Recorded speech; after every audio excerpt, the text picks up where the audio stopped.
नमस्कार दोस्तों, कैसे हैं आप सब। आशा करता हूँ आप सब कुशल मंगल होंगे।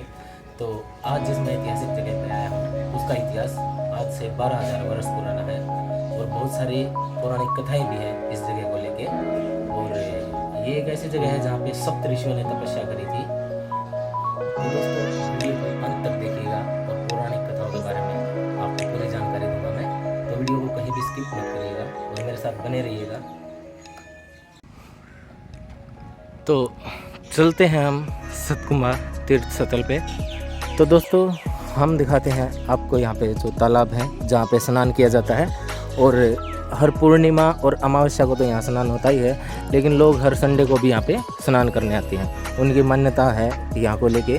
और एक मान्यता ये भी है यहाँ की कि जब पहला स्नान किया जाता है वो यहाँ पे पहले कभी ऋषि हुआ करते थे, वो पहला स्नान करते हैं। और ये है यहाँ तालाब। अब तो ये वो तीर्थ जब यहाँ पे सप्तऋषि आए थे और जब समुद्र मंथन हुआ था सप्तऋषि वहाँ से चले थे। और जमुना माता जी, हमारी यमुना माता जी यहाँ इस गांव तक बहती थी, जो कि अभी उनका डिस्टेंस यहाँ से अराउंड 12 से 15 किलोमीटर दूर हो गया है। तो यहाँ पे उस टाइम बहुत सारे पेड़ पौधे थे और ऋषियों ने यहाँ पे विश्राम करने की सोची। यहाँ पे यमुना जी का किनारा था। तो जैसे ही उन्होंने जो समुद्र मंथन के बाद अमृत निकला था उनके कुंडलों में वो रखा हुआ था, जैसे उन्होंने अपने कुंडल यहाँ पे रखे बैठने के लिए तो वो सीधे ऐसे पूरे के पूरे ज़मीन में धंस गए और जिसकी वजह से यहाँ 7 कुएँ बन गए थे। अभी तो यहाँ पे एक कुआँ चालू है, लेकिन जो यहाँ के महाराज जी वो बताते हैं यहाँ पे 7 कुएँ थे, जिनमें से 6 को बंद कर दिया गया है और अभी एक कुआँ ही चालू है। 3 से 4 महीने के बाद इस कुंड की सफाई भी की जाती है ताकि लोगों को नहाने में परेशानी ना हो, इसलिए अभी आज यहाँ पे सुबह सफाई हो रही थी यहाँ की।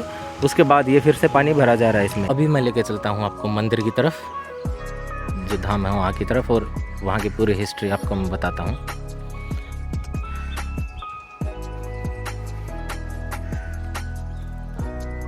तो दोस्तों जो ये तीर्थ सतकुंभा धाम है, ये कहते हैं ये सतयुग के समय से ही यहाँ पे हैं और बहुत सारे ऋषि मुनियों ने यहाँ पे तपस्या की है और पांडवों ने यहाँ पे आके तपस्या की है। और कहा तो ये भी जाता है कि रावण ने भी यहाँ पे आके शिवलिंग की तपस्या की है और पूजा पाठ उन्होंने यहाँ पे किया है। तो ये सतयुग के टाइम का ये मंदिर बताया जा रहा है और बहुत ही ज़्यादा पुराना मंदिर, और दूर दूर से लोग यहाँ पे आते भी हैं पूजा पाठ करने के लिए। तो जो भी मेरा व्यूअर ये वीडियो देख रहा है, मैं आपको यहाँ का एड्रेस बता देता हूँ। अगर आप दिल्ली से आते हैं तो दिल्ली से आपको आना पड़ेगा गन्नौर, जो कि चंडीगढ़ आते हुए रास्ते में पड़ता है। और गन्नौर से 5 किलोमीटर दूर खेड़ी गुजर नाम के गांव में ये तीर्थ स्थल स्थापित है। और ये बोला जाता है कि ये 68 तीर्थ स्थलों में से एक तीर्थ स्थल है जो बहुत ही प्राचीन और ऐतिहासिक है। और जैसा कि आप यहाँ पे बोर्ड लगा रखा है, पढ़ भी सकते हैं, जिला सोनीपत की प्राचीन ऐतिहासिक धार्मिक सांस्कृतिक धरोहर। ये बहुत ही पुरानी धरोहर है, विख्यात 68 तीर्थों में पुण्यदायक। तो ये वो तीर्थ स्थल है और चलते हैं अभी तीर्थ स्थल के अंदर। तो जो ये मंदिर है ये विष्णु भगवान का मंदिर है और ये विष्णु भगवान जी और लक्ष्मी जी सामने विराजमान है हमारे। मंदिर का बीच बीच में जीर्णोद्धारण होता रहता है, अभी भी यहाँ पे काम चालू है। और यहाँ की सबसे प्रसिद्ध बात यह है, इस मंदिर में बहुत सारे उल्लू रहते हैं, लेकिन वो किसी को दिखाई नहीं देते। यहाँ के जो लोगों का कहना है और जो यहाँ के प्रबंधक जी का भी कहना है, यहाँ पे बहुत सारे उल्लू हैं, बट आपको कहीं वो दिखेंगे नहीं। आप कोशिश करोगे देखने की, ढूंढने की, किसी को नहीं मिलेंगे। तो विष्णु मंदिर के बराबर में ही ये जो हमारे सिद्ध पुरुष तपस्वी बाबा सीताराम जी हैं, ये उनकी समाधि है यहाँ पे। और उन्होंने आज से 100 से 150 साल पहले यहाँ पे तपस्या करी थी। और लोगों का मानना है और यहाँ के जो प्रबंधक हैं और जो यहाँ पे महाराज जी रहते हैं वो कहते हैं कि अगर आप 12 पूर्णिमा और आके यहाँ पे स्नान करते हैं तीर्थ में और इनके सामने महाराज जी के सामने आप मत्था टेकते हैं, तो आपकी हर एक मनोकामना जो आप मन में धारण करते हैं और सच्चे दिल से इनके सामने माथा टेकते हैं, तो 101% आपकी मनोकामना पूर्ण होती है। तो ये महाराज बाबा सीताराम जी हैं जिनकी समाधि यहाँ पे बनाई गई है विष्णु मंदिर के बराबर में। तो दोस्तों ये है गुफा द्वार जहाँ पे महाराज जो हमारे सीताराम जी थे उन्होंने तपस्या करी थी। तो आपको अंदर चल के दिखाता हूँ। अभी तो इसका जीर्णोद्धार कर दिया गया है, लेकिन ये बहुत साल पुरानी गुफा है।